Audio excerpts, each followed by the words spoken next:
인사하십니다. 샬롬하고 인사하십니다. 샬롬, 샬롬, 샬롬, 샬롬, 샬롬. 하나님 사랑합니다. 여러분 주 안에서 사랑합니다. 하나님 사랑이시다. 네, 이 말씀은 제가 깜짝 놀랐던 어느 날 갑자기 하나님이 세상을 이처럼 사랑하사 독생자를 주셨으니, 어렸을 때 꼬마 때부터 이 말씀을 너무너무 잘 아는데도 하나님이 사랑이시다 라는 말씀에 제가 깜짝 놀랐던 그러한 말씀이라서 잊을 수가 없는 말씀입니다. 하나님 자체가 사랑이시구나 라는 것을 다 아는 일인데 왜 그렇게 깜짝 놀랐는지 새삼스럽게 그랬습니다. 성경은 분명히 성령과 반하는 악의 영들이 있다고 증거를 하고 있죠. 에베소서 6장 2절에 우리의 시름은 혈과 육으로가 아니라 뭐예요? 네, 통치자들과 권세들과 이 세상의 어둠의 주관자들이 하늘에 분명하게 있는데 우리는 무엇을 이겨야 될까요? 네, 사랑으로 전신갑주를 입고 하나님의 말씀으로 세상을 이겨나가야 되겠죠. 세상은 진리의 영을 받지 못한다. 요한복음 14장 17절에 그는 진리의 영이라 세상은 능히 그를 받지 못하나니 이는 그를 보지도 못하고 알지도 못하니라. 그러나 너희는 그를 아나니 그는 너희와 함께 거하시며 너희 속에 계시겠습니다. 그 사람이 어디 있느냐 하면 너희 안에 계신다라고 말씀하시죠. 세상은 아무도 알 수가 없다고, 받지도 못하고 알지도 못하고. 그래서 주님께서 베드로의 그 믿음 위에 반석 위에 내가 내 교회를 세운다 하신 게 주는 살아계신 하나님의 아들이라는 것을 깨달아 알았기 때문에 그게 바로 성령이 오신 거겠죠. 하늘이 열리고 하나님을 본 겁니다. 하나님과 그분을 사랑하는 성도의 행위에 관해서 이렇게 요한일서 4장에는 이렇게 이 내용으로 언급을 하고 있습니다. 누구든지 하나님께로 난 자라면 그의 사랑을 통하여 그것을 입증할 수 있음을 이렇게 우리가 고백할 수 있다라는 것. 사랑하는 자들아 우리가 서로 사랑하자. 하나님은 사랑이시니까, 사랑은 하나님께 속했으니까 우리는 미워하면 안 되고 우리는 분내도 안 되고 사랑해야 되는 게 우리의 의무예요. 왜냐하면 사랑하는 하나님의 자녀잖아요. 저희는 콩 심은데 콩 나니까, 그죠? 팥 심은데 팥 나니까. 그런데 세상이 점점 각박해지고 먹고 사는 것은 굉장히 좋아졌는데 전에 비해서 처음에 6.25 동란 났을 때 우리나라가 GNP가 70불 정도 됐었대요. 그런데 지금은 우리가 어때요? 1만 불을 돌파하고 있어요. 필리핀이 우리나라를 도와주려고 왔었다고 합니다. 그때 그 사람들은 700불 정도 됐대요. 근데 지금은 어때요? 우리나라에 와서 노동을 하겠다고 오죠. 그 사람들은 지금도 1000불 정도의 그 GNP밖에 안 되는데 우리나라는 1만 불. 왜 그랬을까요? 예, 평화에 하나님의 사랑의 마음을 품었기 때문에 그런 얘기가 있더라고요. 우리가 부흥이 일어나는 것과 그리고 또한 전쟁을 일으켜서, 예, 쿠데타를 일으켜서 그렇게 해서 나라를 정복하는 것과의 차이. 그랬던 나라들은 다 멸망당하고 부흥이 일어났던 그런 나라, 영국 웨일즈에서 일어났던 그런 경건운동같이 미국처럼 이렇게 부흥운동이 일어났던 나라들은 전부 다 나라가 부강한 나라들이 됐어요. 우리나라도 부흥이 일어남으로 인하여 나라가 이만큼 하나님의 부흥밖에, 십자가밖에 없어요. 그죠? 평화의 전쟁밖에 없어요. 마더 테레사의 얘기처럼 우리는 기도할 뿐이다. 무저항 운동밖에 없는 줄로 믿습니다. 11월 4일 그 몇 년 전에 KBS 뉴스에 보니까 그 친딸은 아니에요. 의붓딸이긴 하지만 아주 무자비하게 아이를 수년 동안 폭행을 해서 때려서 숨지게 한 그런 사건으로 경찰에 입건된 사건이 있더라고요. 갈비뼈가 24개 중에 16개가 부러지고 8살밖에 먹지 않은 아이를, 소년이라고 하는 거 보니까 4, 5살 때부터 그랬던 것 같아요. 그래서 뼈가 폐를 찔러서 피하 출혈로 숨을 못 쉬어서 그렇게 죽은 사건이 났습니다. 아동학대로 참 문제가 많은데요. 10명 중에 8명이 부모가 그렇게 때려서 그렇게 아주 중태에 빠지게 하는 그런 사건들이 많고, 부모와 자녀뿐만이 아니라 부부 사이에도 마찬가지고, 그것은 또 그렇다 치더라도 어때요? 이제는 자녀가 부모를 때려서 뭐 생매장을 시키기도 하고 죽이기도 하고 입에 담기가 어려울 만큼의 아주 무서운 일들이 너무 많이 일어나고 있고, 부부들은 설문조사를 해보니까 다시 태어나도 다시 결혼하겠으니까 한 부분에 뭐 우리 너무 잘 알지만 뭐 왼수가 바로 옆에 있다고 그러죠. 그렇기도 하지만 여성의 86%, 남성의 54% 정도가 그 부분에 대답을 하지 않았다라고 그렇게 통계를 찾았다고 합니다. 사랑을 찾기가 어려워지는 거죠. 사랑을 바라면서도 사랑을 찾지 못하고, 그러면서도 더더욱 갈증을 느껴서 이상한 형태의 사랑으로, 잘못된 사랑으로 번져나가는 것을 너무 많이 봅니다. 그래서 오늘날 사람들은 참 사랑이 없다, 진정한 사랑은 불가능하다라고 얘기하는데, 성경 말씀하시네요. 사랑은 여기 있으니, 그렇게 말씀하시죠. 예, 제가 오늘 마지막 날인데, 올해 13년의 마지막 날인데, 오늘은 우리가 새벽에 어떤 말씀을 가지고 우리 영을 살찌우고 한번 깊이 묵상을 해볼까라는 생각을 하면서 말씀을 이렇게 찾으면서 이 말씀이 그렇게 마음에 깊이 왔습니다. 우리라도, 그죠? 하나님을 사랑하는 자녀들인 우리라도 서로 사랑하고 살아야 되겠다. 내가 달려갈 길이 아무리, 그죠? 급하고 아무리 어렵고 아무리 힘겹고 아무리 여유가 없다 할지라도 우리는 주변을 좀 돌아보면서 사랑할 사람들을 사랑하고 또한 바라볼 것을 좀 바라보고 그렇게 살아야 되겠다라는 생각이 들었습니다. 사랑이라는 말은 그리스도어로 아가페죠. 너무 잘 아는 말씀입니다. 아가페의 의미에 관해서 스웨덴의 개신교 신학자 안더스 니그렌이 자신의 책 아가페와 에로스에서 아주 열심히 설명을 한 내용이 있더라고요. 아가페도 사랑이라는 뜻이고 에로스도 사랑이라는 뜻인데, 그죠? 안더스 니그렌은 이 책을 통해서 아가페와 에로스 둘 사이의 특징의 차이점을 분명하게 얘기를 하고 있습니다. 에로스는 조건적인 사랑, 내 필요와 욕구를 채우기 위해서 하는 사랑이죠. 그 필요와 욕구가 채워지면 금방 식어버려요. 그래서 조건을 가지고 결혼하는 사람들은 오래 가지를 못합니다. 뭐 환경이 조금 좀 편하고 할 때는 그냥 그래 같이 그냥 서로 도우면서 채워주자라고 결혼을 했다가도 그런 부분들이 없어져 버리고 나면은 언제 받느냐 하고 그냥 남이 돼서, 남만 되면 괜찮은데 서로 아주 원수지간이 돼서 다시는 돌아보지 않으려고 하고 헤어지는 그런 아픈 일들을 많이 봅니다. 그런데 아가페의 사랑은 어때요? 네, 여기 있다, 사랑이 여기 있다라고 하죠. 성경 본문에 아가페의 사랑이 여기 있다라고 합니다. 성경은 모두가 다 아가페의 사랑을 말씀하고 있으니까요. 시제로 봤더니 현재 시제로 표현되고 있어요. 아가페의 사랑이 현재에 있다는 뜻입니다. 언제든지, 그죠? 미래 언제에도, 과거 언제에도, 지금도 아가페 하나님의 사랑이 있다. 하나님의 사랑만 아가페의 사랑일까, 그죠? 온전한 그 완벽한 아가페의 사랑은 하나님의 사랑 외에는 없고, 그리고 거기에 가장 그래도 근접한 사랑이 부모의 사랑, 부모 중에서도 어머니의 사랑이다라고 표현을 해서 세상에다 천사를 내려줬다. 하나님이 너무 관리할 생명들이 많아서 그게 바로 각 가정마다 어머니를 줬다, 그런 얘기도 있죠. 요즘날 제가 그 화재 사건 말씀도 드렸지만 그렇게 그 모성과 모종이 그렇게 강하다고 합니다. 이 현재 시대를 현재의 한순간 시점으로만 한정하는 단순 현재 시제로 볼 것이 아니고요. 사도 요한이 요한일서를 썼던 1세기 말 어떤 시점에서만 적용될 것인데 그 당시에 적용되는 것은 분명하죠.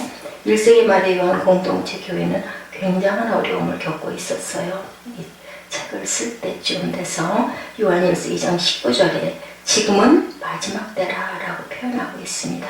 교회 내 엄청난 분열들이 있고 적그리스도 사상이 아주 그 교회에 타고 들어갔었던 그때 그 상황에 요한일서 4장 1절에서 3절에 보니까 뭐라고 말씀하고 계세요? 한번 읽어봐 주시겠어요? 4장 1절에서 3절이요.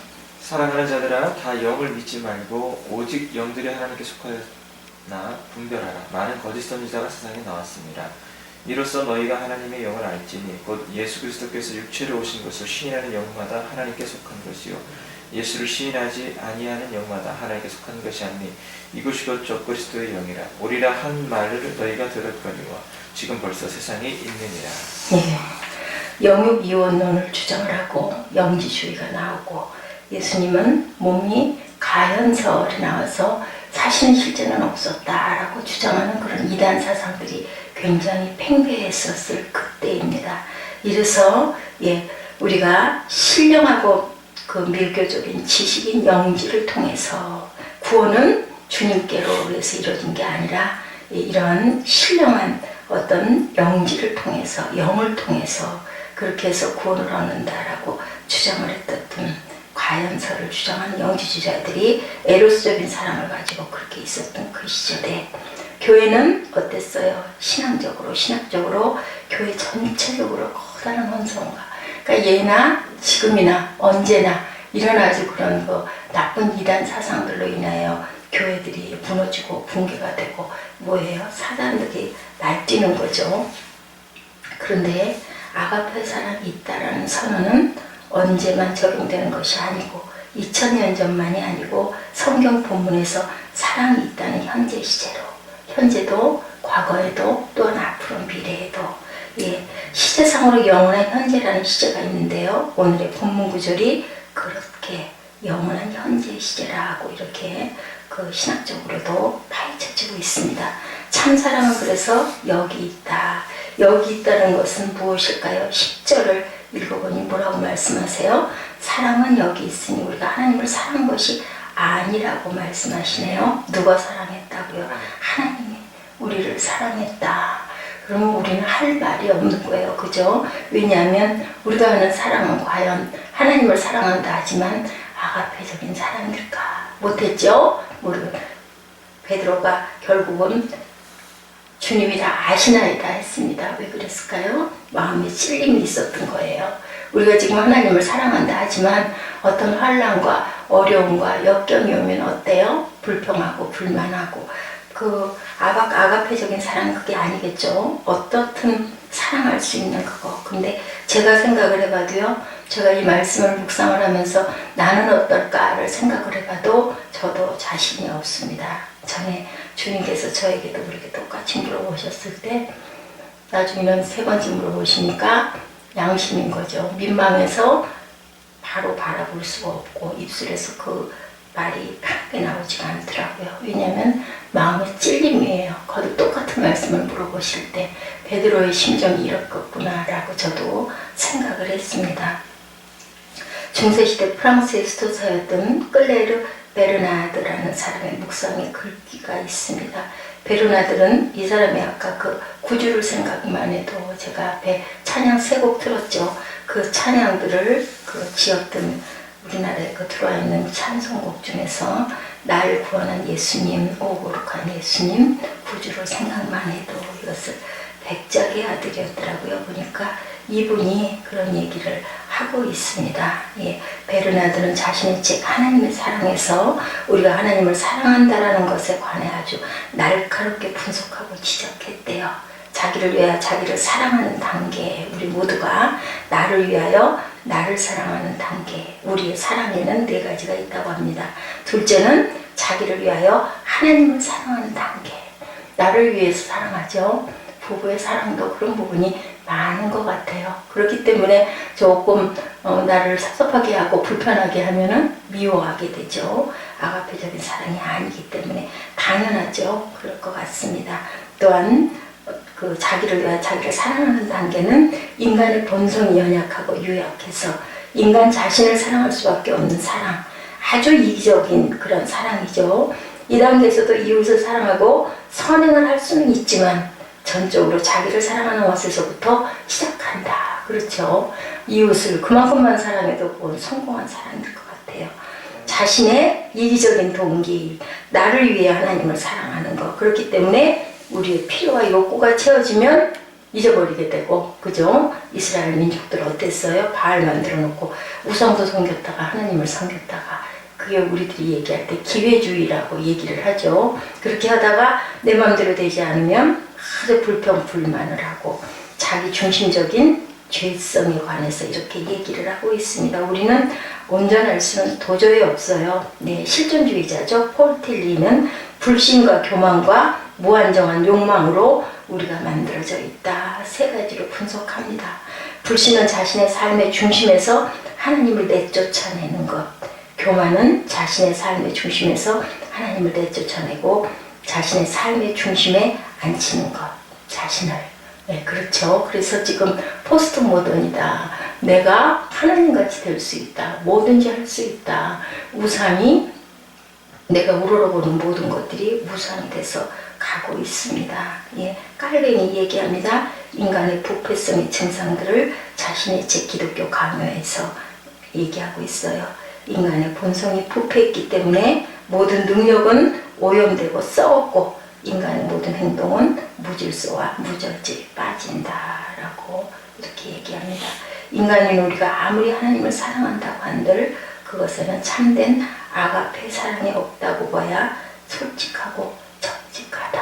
왜 그렇겠어요? 여러분들 아시죠? 죄성이 우리 안에 있기 때문에 절대로 아가페적인 사랑은 할 수가 없다라는 거예요.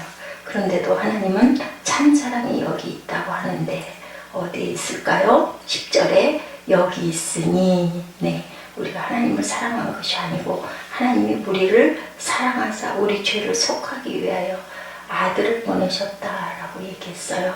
그 죄를 속해서 우리가 구원을 받았는데, 의롭다 칭함은 받았는데 우리의 그 죄성들을 도말하기 위해서 우리는 끊임없이 성령의 열매를 맺어가면서 어디까지 가요? 우리의 마지막 날까지 달려갑니다. 우리 1년 동안은 또 얼마나 많은 시름을 하면서 우리가 얼마나 많은 마음의 성화를 이루고 그리고 삶의 성화를 이뤘는지 우리가 한번 생각해 봐야 할 듯하죠. 하나님께서 우리를 위하여 우리를 사랑하셔요. 우리가 잘났기 때문에 사랑하는 것도 아니고 자격이 있기 때문에도 아니죠. 그래서 칭의라고 얘기하죠. 로마서 5장 8절과 10절에서 분명하게 말씀하고 계십니다.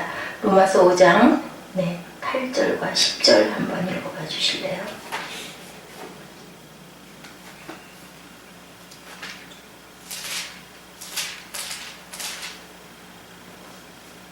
우리가 아직 죄인 되었을 때 그리스도께서 우리를 위하여 죽으심으로 하나님께서 우리에 대한 자기의 사랑을 확증하셨느니라. 네. 그러면 이제 우리가 그의 피로 말미암아 의롭다 하심을 받았으니 그로 말미암아 진노하심에서 구원을 받을 것이니 곧 우리가 원수 되었을 때 그의 아들의 죽으심으로 말미암아 하나님과 화목하게 되었은즉 화목하게 된 자로서는 더욱 그의 살아나심으로 말미암아 구원을 받을 것이니라. 아멘. 그래서 요한일서 4장 13절에 그의 성령을 우리에게 주심으로 우리가 그 안에 거하고 그가 우리 안에 거하시는 줄을 알리라.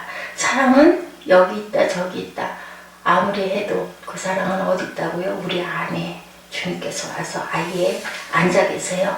어떻게 오셔서? 성령으로 오셔서 앉아 계시죠. 우리에게 화목제물로 보내주셔서 우리의 죄성의 문제를 해결해 주셨고 성령 하나님을 우리에게 보내주셔서 하나님의 사랑을 발견하고 깨닫고 확증하게 하여 주시는 그 사랑. 무슨 사랑? 삼위일체 하나님의 사랑입니다. 그 사랑 안에 우리가 있기 때문에 사랑은 여기 있나니. 근데 그 사랑을 세상은 알지도 보지도 깨닫지도 못한다라고 말씀하세요. 우리는 크리스찬이죠. 우리는 세상과 구별된 사람들이기 때문에 하나님의 사랑을 알고 그리고 하나님의 사랑에 우리가 속했기 때문에 사랑할 수도 있고 사랑할 자격도 있는 거죠. 성자 하나님은 성령 하나님을 사랑하셔서 성령 하나님께 이끌리고 인도함을 받아 이 땅에서 사역들을 수행하셨어요. 성자 하나님께서도. 그리고 가시면서 그 성령을 보혜사 성령을 우리에게 도움을 주시려고 우리에게 아주 우리 안에 주고 가셨습니다. 하나님의 사랑에 감격하여 살아가는 저와 여러분 되시기를 주님의 이름으로 축복합니다. 예, 베르나리의 얘기 아가페의 사랑, 무조건적이고 이타적인 사랑. 우리는 그래서 하나님을 느낄 수 있고 하나님을 알아갈 수 있고 하나님을 사랑할 수 있다. 베르나르의 세 번째 단계 사랑에서처럼 하나님을 위하여 하나님을 사랑하는 단계로 나아가는 저와 여러분들이 되셔야 할 줄로 믿습니다. 무슨 힘으로? 성령의 힘으로. 네, 이 세 번째 단계가 무르익으면 하나님을 위하여 이웃을 사랑하고 또 세계를 사랑하고 나아갈 수도 있겠죠. 네, 11절에 사랑하는 자들아 하나님이 이같이 우리를 사랑하셨은즉 우리도 서로 사랑하는 것이 마땅하도다.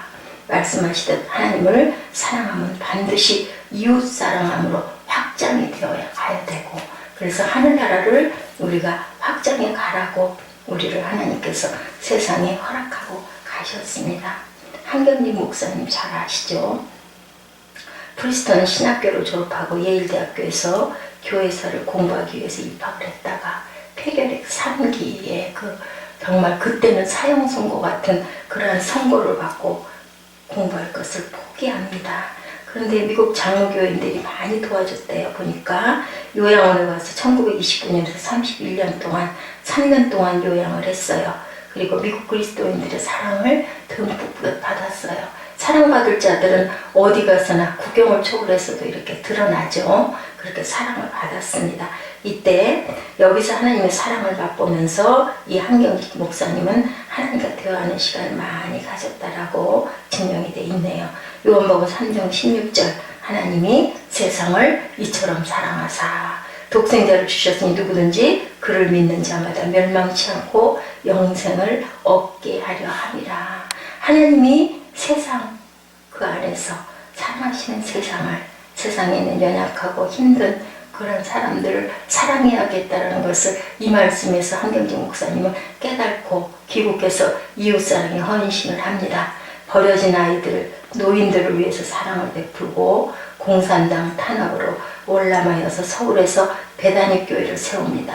그리고 많은 고아원과 양로원을 만들어서 1992년에 노벨상이라고 불리는 템플턴상을, 종교계의 노벨상 템플턴상을 이렇게 수상하게 됐다고 그래요.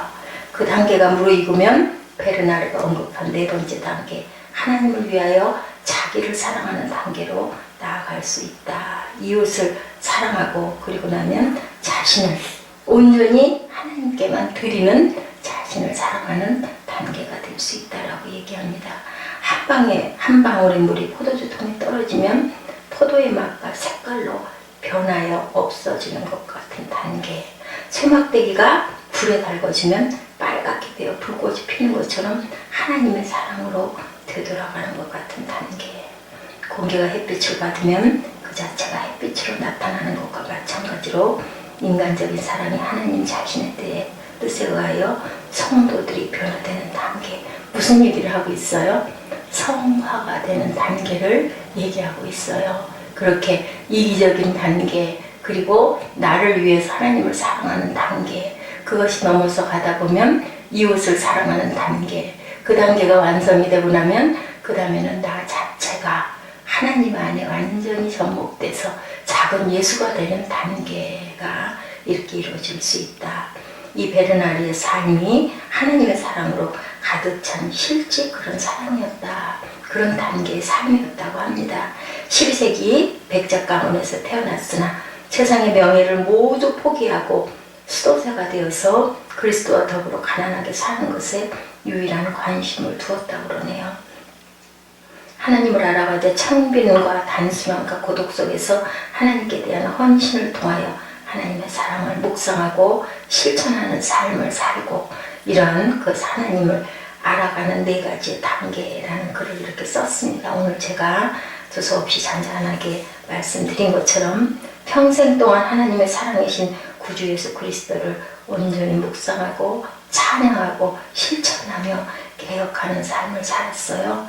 예, 이분의 그 찬송가 가사 아까 말씀드렸죠. 구주를 생각만 해도 내 마음이 좋거든. 네, 우리 이 찬양 한 장 하시고 그리고 기도하는 시간 갖죠. 구주를 생각만 해도 이렇게 좋거든 주 얼굴 배울 때 얼마나 좋으랴. 5절에는 사랑의 구주 예수여 내 기쁨 되시고 이제부터 영원히 영광이 되게 하소서. 하나님의 참사랑, 아가페의 사랑, 삼위일체의 참된 사랑, 진정한 사랑이 여기에 있습니다. 하나님의 사랑이 풍성하게 넘쳐나시고 그 사랑이 나로부터 이웃과 세계로 확장되고 하나님께로 온전히 향해 나아가는 사랑이 쭉 퍼져나가서 결국 나중에 어디로 가요? 하나님께 흘러넘쳐 나가서 내가 하나님 안에 완전히 속하는 그렇게 물방울이 떨어져 포도주로 화해 가는 것처럼 포도주가 되는 것처럼 그렇게 변해지는 2014년이 되시기를 주님의 이름으로 축복합니다. 85장 우리 한상하시고 기도하시다.